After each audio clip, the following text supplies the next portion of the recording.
You did introduce me as Mwalimu, though I'm always afraid to cage myself in that title. I would not want a profession to lock my identity, because I feel anytime a profession might sometimes not be able to flexibly give me what I want, and I can shift from one to the other. So I am an entrepreneur. I run a school as a business. That's why I fear being called a professional teacher. I want somebody to always identify me as a teacher by business. Teacher by business? Yeah, not a teacher by profession. Because I'm teaching because it's a means of earning and a way of changing people's lives. If it will stop me earning and stop changing people's lives, I have to shift very fast. That's why it is a teacher by business and a teacher by preference. Then, before we even get too far, Mwalimu, yes. I'm sorry to call you Mwalimu. Okay. It's a common one. I'll accept it now. Okay. Yeah. I think they want to fix you chair or something. Yeah. But of course, we are discussing a lot when we are talking about education sector and the education system. But to begin with, Mr. Peterson. Yes. The first question, as a country, yeah, do we even have to fix and modify our education system? Was it necessary? Let's begin from there. We are late. What do you mean? The system of education that we have been undertaking, the 844 system,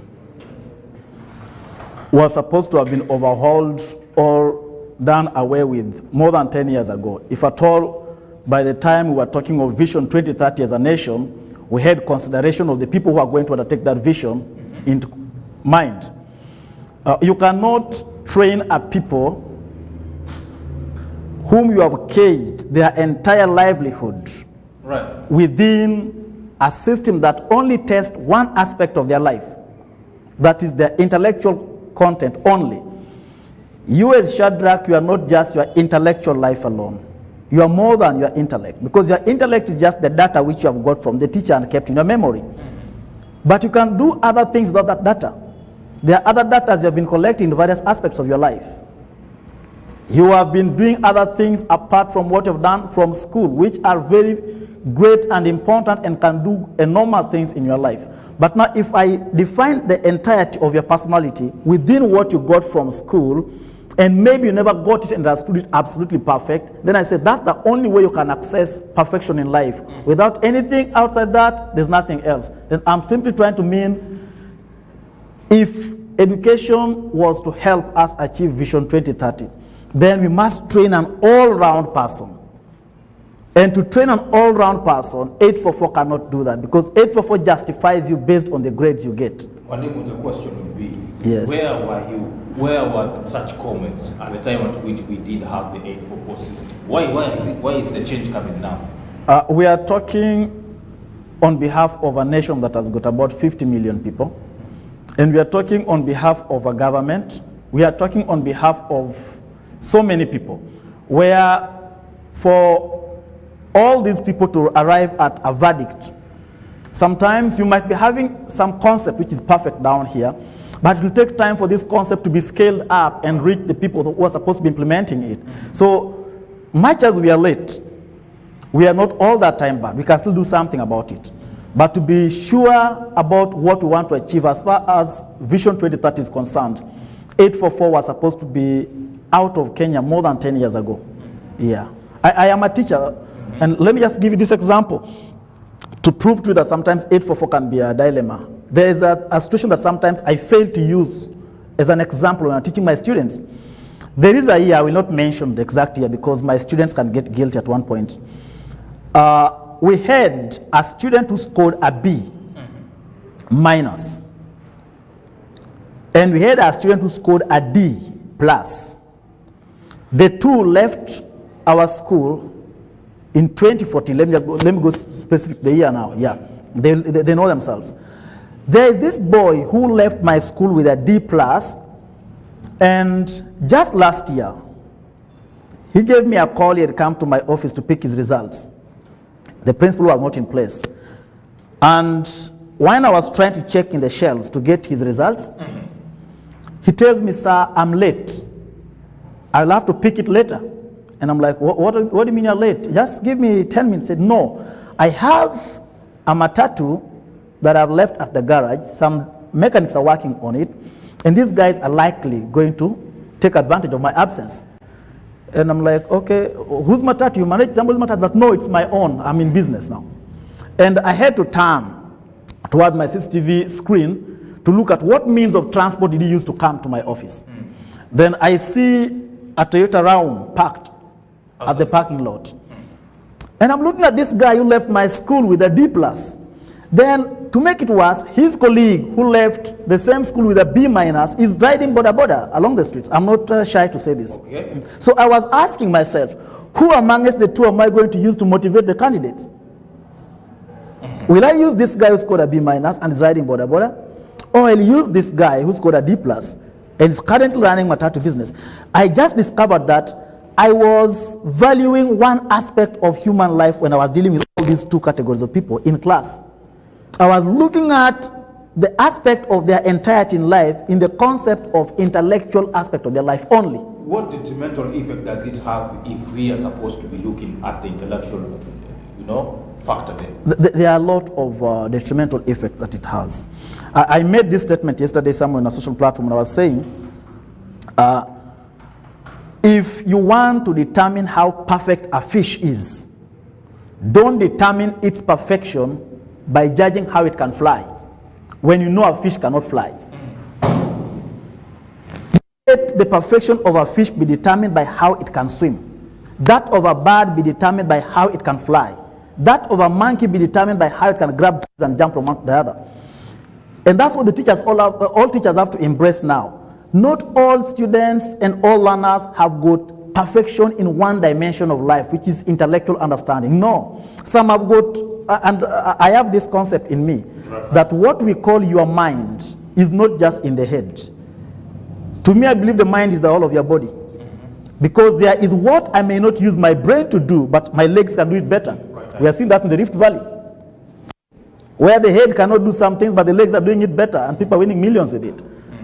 There is what my brain cannot do as far as intellectual understanding is concerned, but my lips can do it better. We are seeing that in music.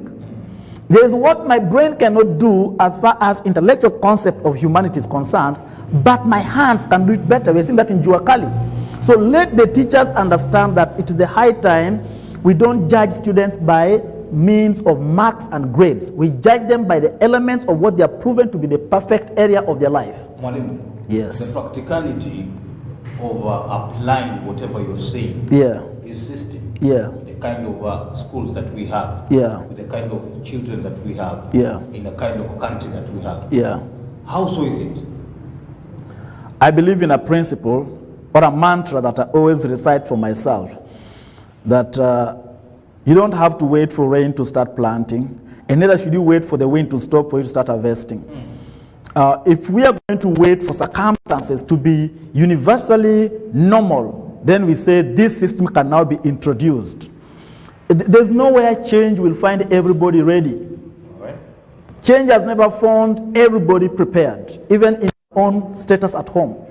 There are some people who must always be late and who must be forced by changes to move forward when they're not yet ready. So if we are going to say we want the entire nation of Kenya, who knows when internet connectivity will be very active in Pokot or in Sukuta Valley. It's a matter of 20 years to come. Shall we have to wait for Pokot? Shall we have to wait for Turkana to have access to full internet? Then we say now what we wanted to do in Mombasa, in Nairobi, in Nakuru, in Kwale, in Kisumu, now Turkana is ready. No. We have to start. Some of them will have to catch up with us on the way. All we have to do is to make sure, as we are doing this, we can improvise status that can support their geographical location. Right. And that means if there is what we can easily use in Mombasa because of infrastructural development and the state of civilization that we have here, let's improvise and make sure somebody in Turkana, in Pokot, or in the far east of Wajir and the rest can also have at least a glimpse of that, to a point that they can use their creativity to manifest their ability. Right. Yeah. In simple terms, Malik, yes. Do you want to tell me the 844 system was a big error as a country? The 844 system was not just, if I say was, let me say is, because it's still there in place. The 844 is not just an error. The 844 was a death sentence to many lives. There's something that people don't know. We are products of 844, Mwalimu. Put that into consideration. You are a product of 844. And I'm shy to ask you this question. When you're growing up at the age of 3, because that's when the exact age, between 3 and 5, that's the exact age that our parents keep on asking, what do you want to be? Were you asked what you want to be and you said you want to be a journalist? Not really. What did you mention? Perhaps if not a pilot somewhere. Now that's what we call the dogma of 844. Trying to create some particular professions to be the best and some particular aspect of intellectual understanding to be the best to exploit the society with. Actually, I do tell my students, there's nothing called the best profession. Every profession can make somebody a multi-millionaire and the best. It is determined by how you exploit the profession. Because as we sit here today, me and you, to be honest, there is a young girl, there's a young boy somewhere there who possibly not even finished Form 4, but just discovered something they can do and use that concept by sharing this information with people on YouTube, and what they're getting tomorrow is changing their life somewhere. Right. So to me, 844 was caging people within a concept that until you prove yourself in exams, you are not a human being, right, which is very wrong. You can't judge somebody's entirety of life with an exam of 3 weeks. And then you say, this verdict is the one you're going to use to determine your life. So, boys and girls are doing 844 with the age of 16 right, to 18. Let me say 16 to 20. And then you tell me, for the past 20 years I've been alive, or for the past 18 years I've been alive under the sun, all what I've done, I have to prove it within 3 weeks of these exams. And I have to prove it in some particular exams. And if I fail to prove it there, then I'm incompetent in life. Yet all these things, and you know, let me just tell you this. I'm a victim of such dogma. My mom and my dad had this aspect that until you do sciences, you cannot make it in life. right, And I went into that. Because my elder brother was doing industrial chemistry. The one who is following him had applied for medicine. Then I'm here as the third born. And they're like, you see, the family is following this trend, and that's what everybody was talking about, sciences. I went into that thing, and I'm going into this thing when my grades are showing that history is what I got an A in. right. But now because of the family pressure, I deviated. And you know, out of it all, when I got into A-level in Uganda, I said, no, this is a joke. I stopped it. There is a lot of pressure we are putting on children based on what we teachers, you know, much as we claim that we understand children. If I want to teach you, I should only teach you to understand yourself, not to teach you to dictate and follow what I am. No. Right. Mwalimu, what is being said out there is that CBC is scrapping off national examination and bringing in less exams. Yeah, which is very good. Of course, having to introduce also something known as fair personalized scope. That of course a teacher can look into the competency of the kid personally, without necessarily looking at the entire class and the entire result. True. Is that the route that we're supposed to take, and how the reception of it outside here with the kind of job market that we are looking into? CBC is not just going to train children to look for jobs.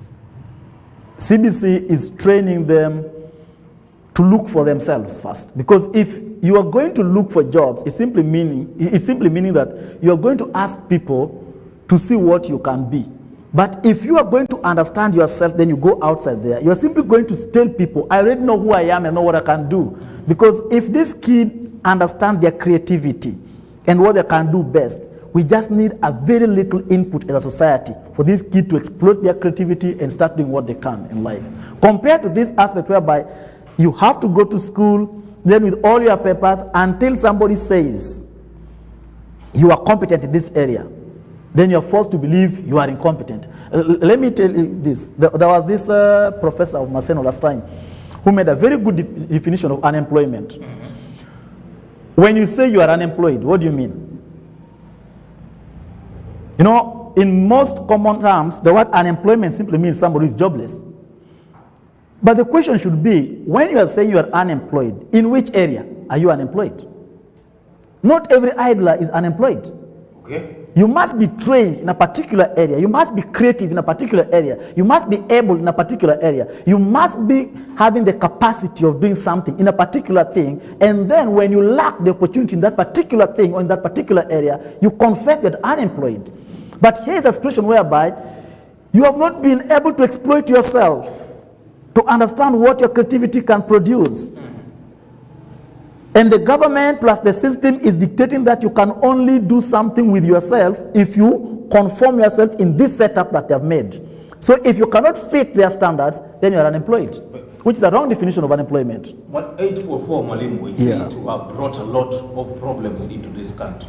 Looking into, we have people who have come out from the system, they enter into the job market, but they have nothing and absolutely nothing to show of it. True. And that's why we have high rates of unemployment in the country. True. In the introduction of the CBC, it says that also it will solve and find solution to some of these problems, including the unemployment one here. And you're trying to explain to me how basically it won't, as per se, it won't solve the issue about unemployment at large. No, it will give a very bigger dimension of solution. To me, I'm seeing CBC is going to solve a lot. The current system that we have, 844 system, clearly says that if you drop at class 8, you are rendered useless. That is true with 844. If you drop at Form 4, you are rendered useless. That is true with 844. But CBC is starting to train your capacity in creativity right from childhood. So in case that creativity, because creativity is not determined by intellectual information, it's determined by your ability to exploit yourself, which means you can even go ahead of the syllabus. For example, let me just say this. If I'm good in handwork, crafting things, then I develop this skill so well to the point by the time I'm reaching class 6, grade 6, I'm so smart in this thing, there is going to be no need of me finishing secondary and still calling myself unable. I'm just going to finish secondary as a formality. Compared to right now, whereby if you finish class 8 and you don't get any chance of furthering your education, you are rendered useless in the society. So CBC is simply trying to define what can Shadrach do from childhood, so that in case circumstances up there do not favor Shadrach to go into higher levels of education, he already knows what he can do and he can perfect himself despite of not having further education. That's what CBC is all about. The probability of the CBC to perfect its core reasons as to why it was being brought about, how do you say it? The chances are so high. The probability is quite big. We've had stakeholders, Mwalimu, saying that CBC is going nowhere. In fact, it's supposed to be scrapped off. I have always told you something, my good friend Shadrach, that criticism on its own does not mean wisdom. And we have got people that believe everything has to be questioned and criticized. You say criticism on its own does not mean wisdom. Yeah, you cannot live by criticizing everything. And then we have got people that from the start of their day to the end of their day, they will always see everything through the other lens of negativity. They'll never see positive side of it. Yeah. To be honest.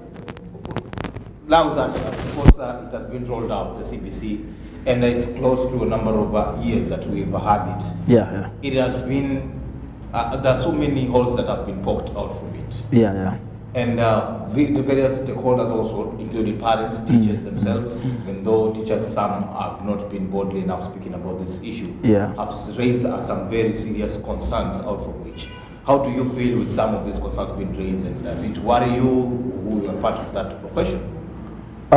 You know, with human beings, there's one thing that we always have. There's that exaggeration of something when it's still new in a society, where people tend or people try to exaggerate some aspect of things. Somebody just comes and says, go and bring us chapati. When I was doing my teaching practice, not from the college, when the first place I was employed, there's this teacher who found me setting a question. in biology. And I was asking students about the nutritional components or the nutrients in a sandwich. Then he told me, Mr. Peters, there's an error you are doing. I asked him, what error is that? He said, if you are setting a question like that, you should ask yourself, there is a student in this class who has just been brought today from Elgeyo Marakwet, okay, who has never seen a sandwich. Then you are asking the components of a sandwich. This kid is even wondering, what's a sandwich? Is it sand plus witchcraft? So you should learn to be at least moderate enough. When you're going to say, we want this to be brought to school by students, teachers just have to be moderate. You ask for what is reasonable. What you know the parents will be at least able to averagely cut across and know without affecting their family budget, without affecting their means of earning, without affecting even other aspects of their lives, they can afford flexibly. And we can do that if we as teachers also put our creativity into place. But sometimes you find teachers just want to exaggerate everything. And we put things just for the purpose of trying to make it look as if, I don't know which language to use perfect, but we put things to make it look as if this is a new surprise and you must use it to surprise others. And that's what many teachers are doing. And without also that point is quite key to note. Yeah. There is also another point that is coming out here. They've said that the government is rushing the implementation of CBC for their own reasons, best known for them. And this, of course, will hurt parents, the teachers, the system in itself, and the pupils. Is that true? Were you in Kenya when we were switching off from analog to digital? I was. Are you enjoying the digital platform right now that we use? No, I just need a yes or no answer.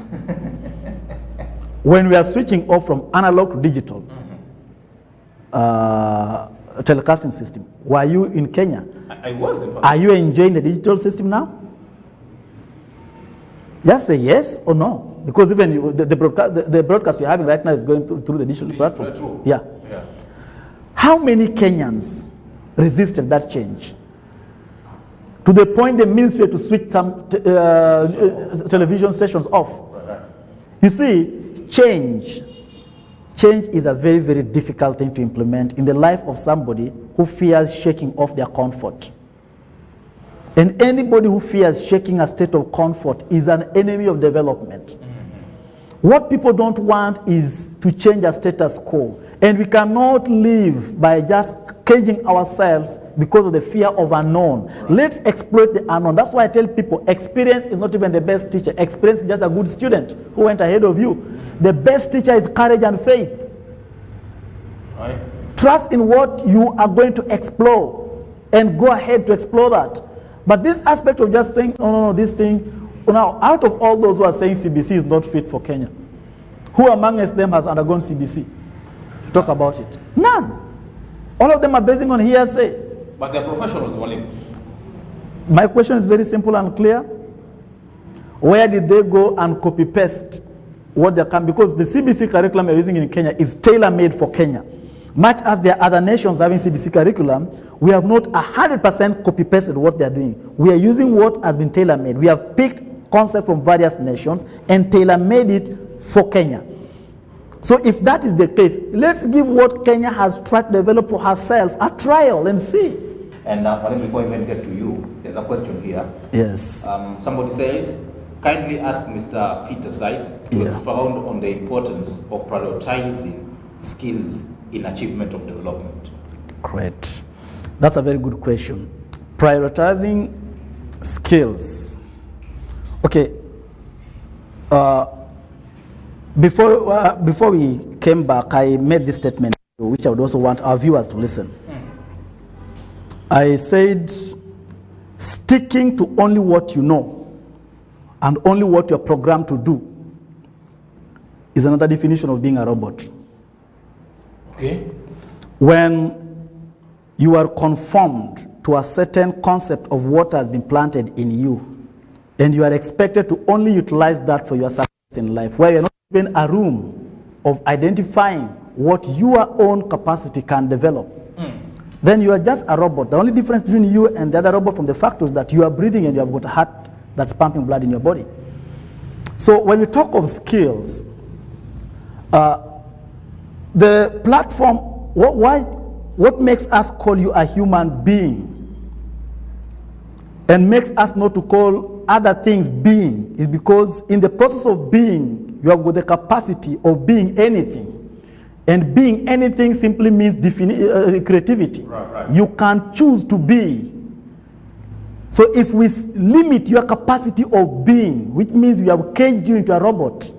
So if skills are given a room to be developed to the most broad concept that is determined by your own ability as a child who is learning, right, then economic development becomes very easy because you are the one to know if I utilize this skill. Because I believe in three things. Number one, I believe everything that I'm going to say I want to do, I must have passion for it. And number two, everything that I say I want to do, apart from having passion for it, I must have how to sell it. Because anything that I can have passion for which I cannot sell is not useful. And then the third thing is anything that I'm able to sell must be able to sort my bills.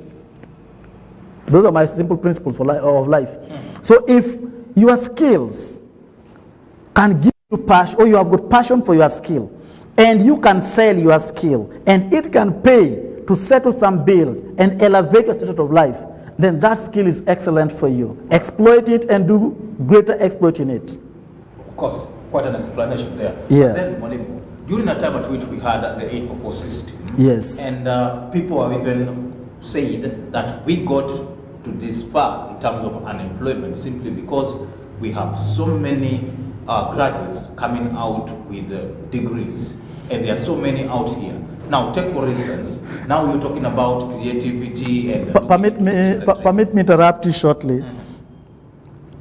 When I was in Form 5 in Uganda, I attended a graduation that made me feel like quitting school. Why is it so? I was attending the graduation of my brother in Makerere University, and I think the VC by that time was somebody called Apollo Simbambi, if I'm not wrong. Yeah, he was the one. Then when he got up to talk, he began by first of all listing the number of graduates, people who were graduating that particular day. It was in Makerere. He mentioned about 5,000 and something, Makerere alone. Then I was like, okay, Uganda has got Makerere, Nkumba, Guru University, Kampala International University, Kyambogo, all these universities. If Makerere alone is pouring 5,000 today, how many are being poured by the other universities? That's the question. And the only part of Uganda that looks like true Uganda is Kampala, leave alone the other villages. Then I asked myself, do I even stand a chance? Where is my confidence that I'm coming again to be another part of another batch to be released out? Where is the chance of me using what I'm learning? Because already 5,000 have been released today. Alone. I do not know how many. Right now as we talk, if you want to know that sometimes you can faint. By the way, it is only a child who is not having proper scope of viewing life who can stand and celebrate everything during graduation ceremony. If you go to Thika when JKUAT or Mount Kenya University are holding their graduations, when you look at the number of people there, and then you come back and look at Kenya plus the opportunities, you ask yourself, who is joking with who? Where are these people going? Because you'll find teachers alone, and we know how many teachers TSC employs in a year. Right. We are producing almost close to 500,000 of them, leave alone those who are going to government universities. Where are they going? They're not going anywhere. And the index are quite clear. I can even tell you, just within Mombasa where we are today, the index are very clear. The leading population of those who are controlling economy are people who never got the degree. Yeah. And sometimes degree can also arrest you. I'm sorry to say this to everybody. The degree can arrest you in some aspect of growth because the degree programs your mind that life can only be achieved through what you learn from university. That's why you find somebody stopped at Form 4 literally believes he has learned nothing, so he should be able to do everything. And that's why when they approach life with all that zeal and enthusiasm. Compared to somebody who has been programmed that I was thinking when I was coming on the way, I was just conceptualizing something. An average private school in Mombasa today, an average one, pays teachers between 10 to 20,000. That's an average private school in Mombasa. Now, do you know that a matatu driver who is smart enough is making 30,000 at the end of the month if he's making 1,000 shillings daily? Do you know there is somebody who's doing water vending around, selling water around with his mkokoteni, and is hitting around 600, 800 shillings daily? And you can know how much he's going to make at the end of the month. Right. So, because you went to university, the society saw you with that gown, so you want to make sure that life should be proven to the people that that thing is making life. Yet, in actual sense, you're getting frustrated by that thing. Very true. Yeah. Can we get to a place where we also have a whole list of people with skills that you're talking about here out of the CBC, and where can they even go to if everyone has got the skills now? I do say we don't even need more universities, we need more technical institutes. Universities are enough, and they have done enough damages as far as I'm concerned. That's me talking. We need more technical institutes because we have got a lot of information that does not need to be acquired from the university sometimes. You just need to acquire them do you know, in China, as we talk right now, Chinese is the entire Chinese nation is not looking at what degree do you have. Which skills do you have is the question. And we only authenticate it by at least what paper or what certificate do you have with you. And that's what we need to put in. We should be asking ourselves, when somebody is saying today they are going to be, for example, they do plastering of a wall like this, because these are some things that people don't understand. We have been forced to believe that white collarhood is perfect life, but white collarhood is a form of slavery, to be honest. A very big form of slavery, because most of the people who pretend, quote unquote, to be white collar people, if you look at the reality of where their source of income is, you'll find that they are managing some people on the ground who are not actually using white collarhood as a source of supporting them. Most of these people you see in the banks, you see where some of them have got very big plantations in the village. So for you, you can think that banking is the only thing he's doing here, yet he has got very many matatus here on the road, he has got very many Uber cabs here on the road. And when you look at him, you think he's just teaching. The truth is, white collarhood is good for display. But as far as survival is concerned, you don't need white collarhood. Learn to fix your hand in every mud and in everything, as long as it can pull out some coin for you. Do that. And that's where CBC is taking us. Right. Another question here it is, Mwalimu. Yeah. Ask Mwalimu, yes, what are the dangers of having young people with less intellectuals in the name of skills?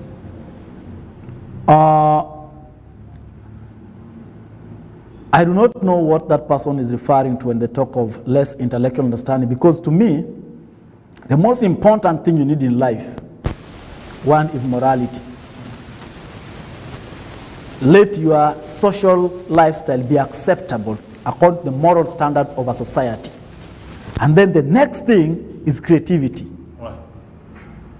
If you are creative enough and your moral status of conduct are acceptable by both the law and the social status of the society, then you are good to start life.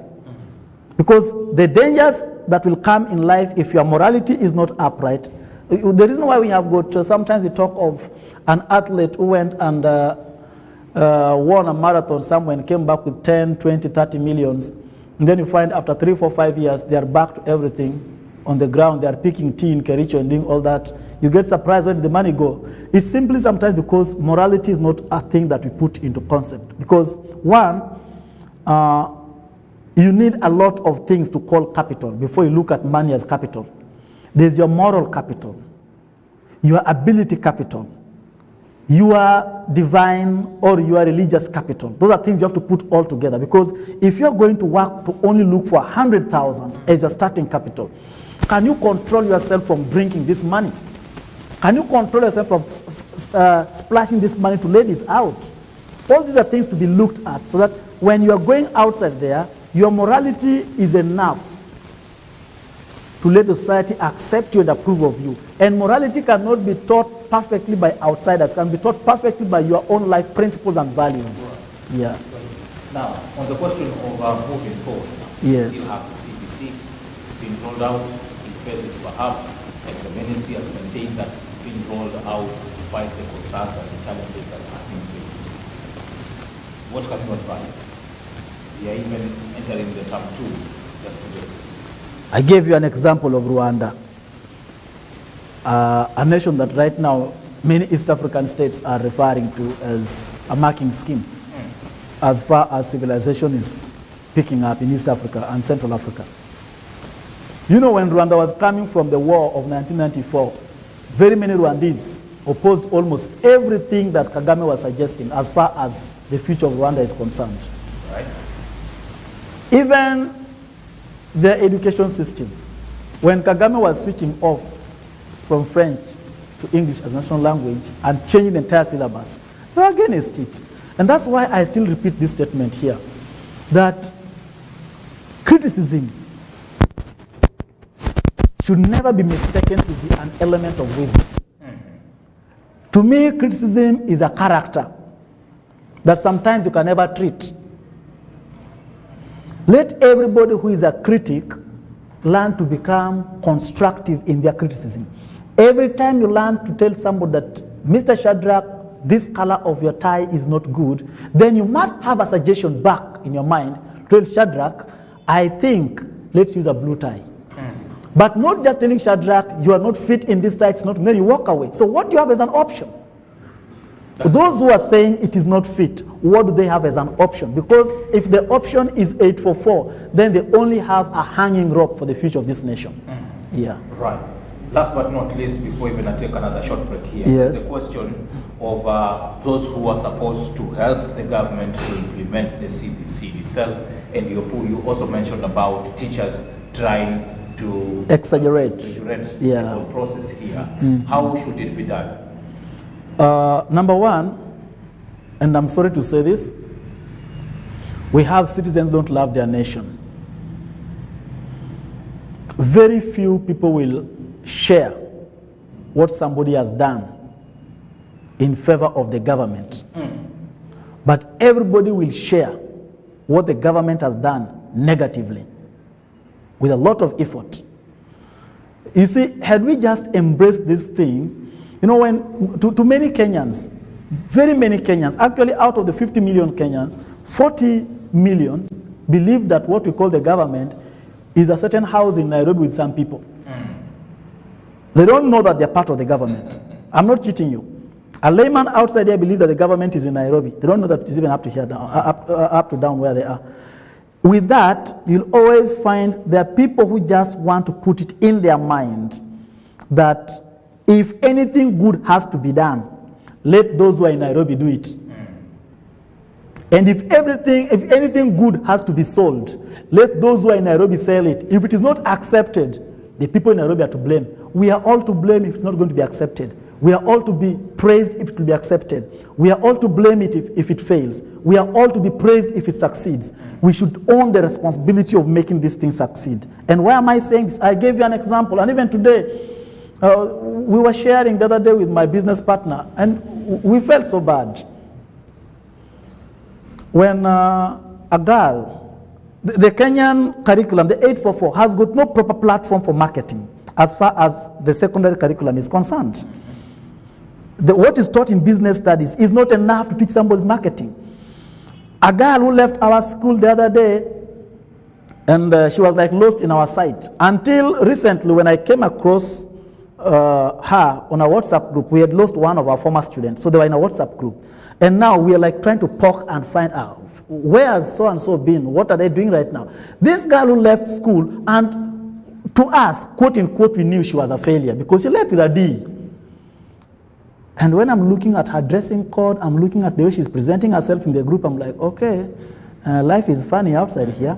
Some people are becoming suddenly serious with life. And when I try to look at the details, this girl is a sales lady in one of the showrooms in town. So I'm like, We were here teaching her the parts of grasshoppers. And I was very serious drawing the ilium and the column plus the villi coming down to the appendix.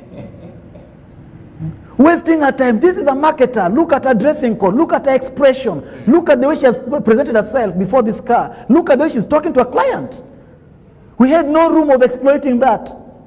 I was very busy talking about Zinjanthropus and Homo habilis, which are not even going to help her anywhere. So these are things we should understand. You went to school. You were taught about Buganda Kingdom. Have you used it anywhere? Not really. You were taught about, they taught you the World War. Logarithms. Have you used them anywhere? Mwalimu, yes. On the part at which we are talking about education and economy and looking at this current education system that we have in the country and the introduction of the CBC in itself, what can you comment about that?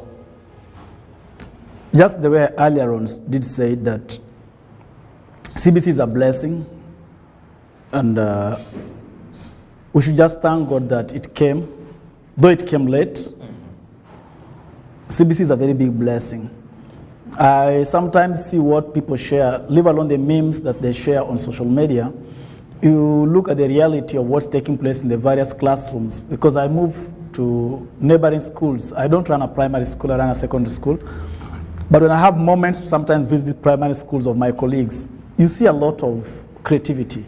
And then also, we have all along had this system whereby the children were caged in this classroom, seeing the same face of this teacher from the beginning of the term to the end, the same walls of this class, nothing new taking place, and that thing affects brain development of a child. Right. Because there's some element of frustration and stress because of boredom that comes with consistent surrounding which does not change.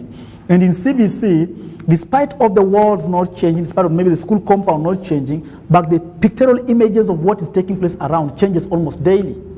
And that's something that's so good for brain development of a child, because when the brain is given an opportunity to keep on exploring various things and many things, you find the opportunity of this child being able to flexibly switch off from one to the other becomes so high. Does that even have an effect, whether positive or negative, to the economy? It's having a very big effect. Number one, it's only a mad person who should have a consistent way of thinking. A normal person must have a mind that is flexible, so that in case circumstances around dictate that this is how people should make it, you switch so quickly to adapt to that. You see, like right now we are complaining, everybody's lamenting that COVID-19 is not, has brought us issues. But there are people who are building houses inside COVID-19. There are people who are buying cars inside COVID-19. There are people who are starting new hotels inside COVID-19. What is it that they are doing unique which we have not done, those who are lamenting? It's very simple. Flexible way of thinking. Flexible way of doing things. I have been running a school, and for the past 7 to 10 years, I've been sitting in the office of my school as a director. And I went to visit a friend who told me something. He's a colleague I like going to see every now and then. So when I entered his living room, he was introducing me to somebody. Then he said, meet my friend Peter Side, who is a CEO, but he lives like a caretaker. And I was like, at first I felt bad. Then I'm like, no, this is not fair. Joel. But later on, when he began breaking it down, he was speaking while joking. He's like, Peter Side built a school, and then he has caged himself in that school in the name of a director. CEOs build things and move out to look for other things to do. You leave people to take care of it. Right. And I discovered, oh yes, this is true. I'm a caretaker, I'm not even a director at all. I can't be sitting there. Now, that ability of doing one thing and moving to do another thing is what we are lacking. That's why when you open one shop in Migadini or maybe somewhere in Mutwapa, you'll cage yourself there in the name of a shop owner, not knowing you can have 10 of them as long as you can manage them. So that flexibility is what we want, and that's what CBC is bringing along. Right. Yeah. And of course, it will have a positive impact. Very positive impact.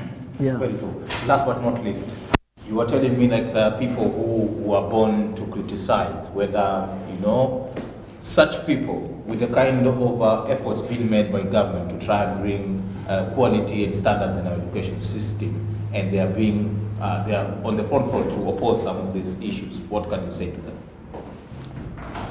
Let me make it clear in this aspect that, number one, boldness is not wisdom, because even a fool can be bold. You get that? Mm-hmm. Audacity to criticize authority is not wisdom. It is an element of wisdom, but not an absolute concept of wisdom. Are you getting it? And ability to point out weaknesses does not give absolute satisfaction that you can offer solution to those weaknesses. And that's why every time you want to say you are wise because you pointed out a mistake, you must look back into your brain and ask, what is the correction of what I've said is wrong? Because if you are a good teacher who told a child to write 2 and the kid wrote S or they wrote Z, a good teacher, before you cross this S or Z, you should write 2 somewhere as a point of reference. That's when you have a valid right to cross the other wrong one. But if your work is to slap the head of the child and call him names, then you cross what they have done and send them to go and do correction, you are not a teacher, you are an oppressor. Mm-hmm. So this is what I'm trying to say. Many people that we have in Kenya who are today saying CBC is that, CBC is this, CBC is all those things they're mentioning. The question is, what option do you have? They have nothing to offer. Very true. Yeah. As we wrap up, Monique, yes. Where can they find you? The CEO who lives like what? I stopped being a caretaker. Nowadays, by the way, I'm the director, Elite Imperial Complex High School in Migadini, and I do other things around. I'm only found for 4 hours in the office. I was told not to stay in the office the whole day. As a director or a CEO, I cannot sit in one place for the whole day. My colleague told me that's the work of a caretaker. And I also challenge of other schools who are listening to this. This concept of you have a principal, you have a deputy, and then you also lock yourself in the name of a director. You go looking for other places you can put up schools, put up shops, put up hotels, put a lot of businesses around. You can't just lock yourself and be sitting idle the whole day in the name of spying over teachers. If you believe that the teachers you have employed are competent people, leave them to exploit their competence by exploiting their creativity and ability. Typically, what I was doing was just robotic work, to be honest. I have to admit this. I have CCTV at school, monitoring all the teachers and what they're doing. But again, I was sitting in the office doing nothing. So when this guy talked, I was like, okay, I'm seeing some sense now. So you can find me at Elite Imperial Complex, and that is always between 9 and 2. In the afternoon, I'm looking for what CEOs are looking for outside. Very good. Yes. Thank you so much for coming through. Thank you for your welcoming. We believe, like whatever we've spoken here, makes a bit of sense. A lot. It should make sense to our young people. And I also just want to tell everybody that whatsoever certificate they gave you and whatsoever grades they painted on it, that is not you. That is what the exams required of you. What life requires of you is inside your creativity, not in that paper. Don't be tied by a paper. Mm-hmm. Get out and do what you can do as far as you believe in yourself. Right. Yes. Get out, go do what you can do as far as you believe on yourself. Quite a punchline there from Mr. Peter Said Juma. Find him at Elite Imperial Complex in Migadini. Quite a good school there. Been there quite a number of times, and you can agree with me, there is some good stuff being done there. Thank you. Thank you.